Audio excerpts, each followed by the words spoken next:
comrades, it is I, your Supreme Overlord, Rainy Vanilla. Forgive my voice in this as I am getting over a really bad case of the flu, but the show must go on. I am here to deliver my review for episode 2 of Mobile Suit Gundam GQuuuuuuX. We've got a bit of a necessary filler in this one, and for good reason. We get caught up with Char, the 1-year war, and all the players in between. It's a blast from the past with a ton of callbacks to the original Mobile Suit Gundam series. So let's get that pesky spoiler alert out of the way and jump right into it.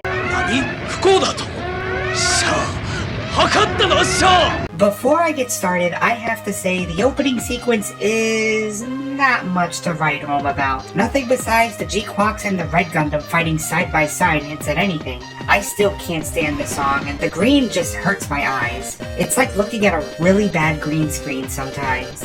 I'm sure this song suits someone's fancy, and that's okay, but for me, this is the first time I'll be skipping a Gundam opening.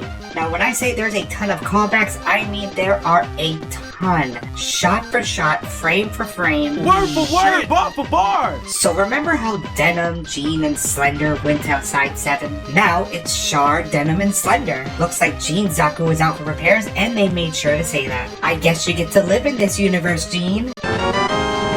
So nearly a shot-for-shot recreation of Char leading his team into Side 7, but then Char does exactly what Jean did in the original series. Literally the same motivations as Jean. Maybe Jean had his heart in the right place the whole time. I mean, if it's okay for Char to do it, then why not? I do like how they use the original soundtrack for this flashback, really emphasizing in the 1-year war vibe. So Char commences his Jean-styled attack on the Federation base. Denim notices a mobile suit laying about and was about to take it out, but Char stops him. He then makes a break on foot to the Gundam. Now, many Gundam fans have always been asking, why was a top-secret mobile suit cockpit just open and laying about? Well, I didn't hear y'all yell at Xavier for keeping the GQuuuuuuX cockpit open so Macho could acrobat her way into the cockpit. The Federation then unleashes a gun cannon, which I will say I really do like this design, and the firepower is incredible. One shot nearly takes out Denim. Char orders Denim to retreat and will take it over from here. So in an incredible juxtapose, a common thing we'll see throughout this entire first half of the episode, Char and the Gundam takes on a gun cannon. The gun cannon plays the role of Denim from the original series. It even runs like Denim Zaku. And just like how he runs like Denim, he also dies like Denim. By the way, we get a peek at a familiar face, one of many that occur in this episode.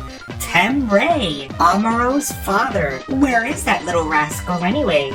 Who knows, but it's cool to see him there. But Char isn't done yet. He's going after what he calls the rocking horse. Yeah, I don't know why they couldn't just stuck with Trojan horse like they did in the original series, but here we are. The ship was essentially stuck in the docking bay, and we get yet another familiar face, Paolo Cassius, the original captain of the White Base. Makes you wonder if Bright was even there with him this entire time. But it doesn't matter, because Char ends up killing the entire bridge with one beam saber strike anyways. You'd think if you're capturing the ship, he would have kept the bridge intact, but I guess not. Just as Xion was towing the White Base from the colony, Dren reports that 2 high-speed targets and a Salamis-class battleship are in pursuit. Another name drop, Captain Joaquin of the Federation. If you remember this guy, he gave the White Base a hard time leaving Side 7 in the original series. I really like the name drop, but I wish we could have seen him. Apparently he showed up in the movie, but not in the TV series. So Char decides he will take on 2 mobile suits by himself. He'll be going up against the prototype to the Gundam and a trainer Zaku. Either this shows just how desperate the Federation was to stop Char, or they just want an excuse to do the Slender Beam rifle kill. Either way, Char easily dispatches the Zaku just as Amuro did with one single beam shot of the rifle. Now you know me. I love dialogue, I love pilot cut-ins, and I would have loved to see Zero One's pilot at least interact with Char. Still, I do love the color scheme, and we get a really good fight in this scene, including the infamous Char kick. With a slice of the Zero One's head off and somehow causing the whole thing to explode, Char stands victorious. Now here's where we start getting a whirlwind of information to catch up with some of Zeon's characters. Zeonic confirms that they'll mass-produce the Gundam's data and implement it in their own mobile suit, which at first Dozel was apparently against without the convincing of his sister Cecilia. Then we get a shocking name drop, Garma. But wait, he's out of the military? Yeah, I've got to know more about why my boy isn't in the military. Does this mean that he's gonna be spared? What is he up to? I've got to know. So Char's new mission is to take a newly christened Soldan and his shiny new red Gundam to Granada. The Federation is preparing for one last push against Zeon. We then catch up with another familiar face,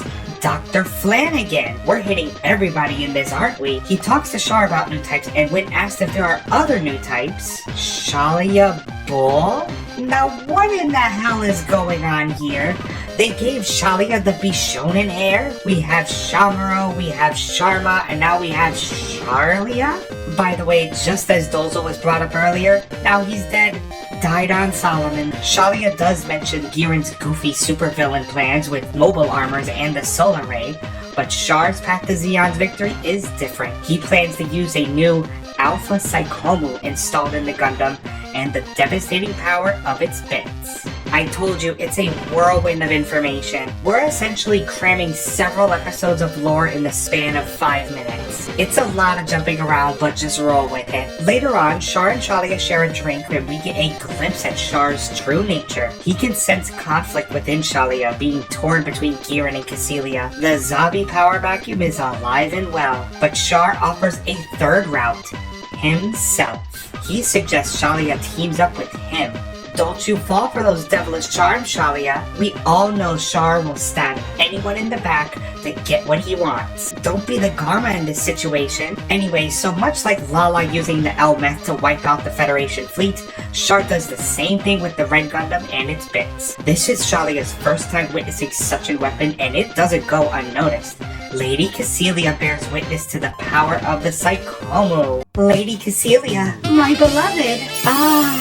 You're so beautiful. Your mature features, that feminine mystique, the iconic, amazing purple uniform and the mask, and your head, it's intact. Cecilia, my beloved. Hey, yo, what the fuck? Okay, I'll calm down. Got a little simpy there, So Zeon launched an all-out attack with everything, and I mean everything they have, led by my man Makube. And look, they mass-produced the Big Zam! Dozel would have been so proud for this moment. But get ready, comrades, because here's where things start to go beyond the time. So the Federation decides to drop Solomon on Granada. Zeon had sent all their forces to Luna 2 and had no reserves to stop Solomon, which is very uncharacteristic for Cecilia. She's a very taciturn-minded commander. I'm going to blame Giran for this one. During the operation, the Alpha Psychomu begins to go out of control and causes what is called a Zek Nova, which I called it new type what the fuckery. Much like how Amuro and Char pushed back Axis with the Axis shock, we've got yet another miracle, and Solomon was pushed away, with Char and the Red Gundam magically disappearing. Now, how many times have we had an Axis shock-like miracle in Gundam? 3, 4 times? Comment down below because I've lost track.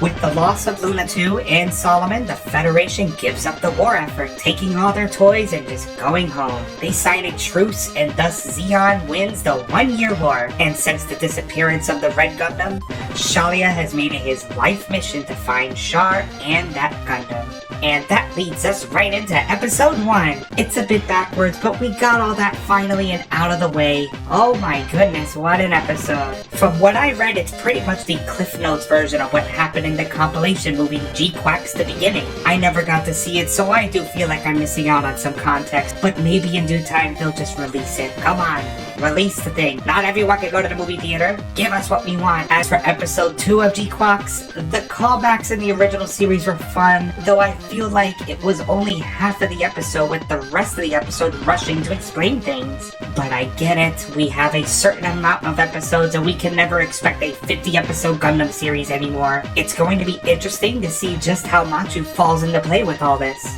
And more importantly, where's the conflict? Is this going to turn into fighting against Zeon and the Zabis? The Federation aren't a factor, and I can't see this clan bat thing as the only thing riding in the show. There is a ton of story to be told here, and so far they've done their job at planting the seeds. I'm curious on what happens next, but I'm also very worried to see if we're even going to be able to explain all of this in such a short episode span. Anywho, comrades, that's the video. Please let me know what you think down below. Did you enjoy the trip to revisiting the 1 Year War, or did you see it as a big waste of time? I liked what we got, but I wish they would just release the theatrical version so we could get the whole story. I'll be back next time when we dive deep into episode 3, Machu in Clan Battle. Your what? Prepare to feel the wrath of the Falcon's claws. Until next time, comrades. Bye! Congratulations, you made it to the end.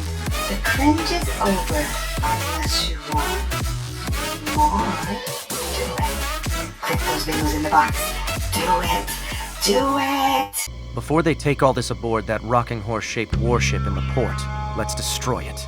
But sir, this is a reconnaissance mission. He copied my whole fucking flow! Word for word, bar for bar!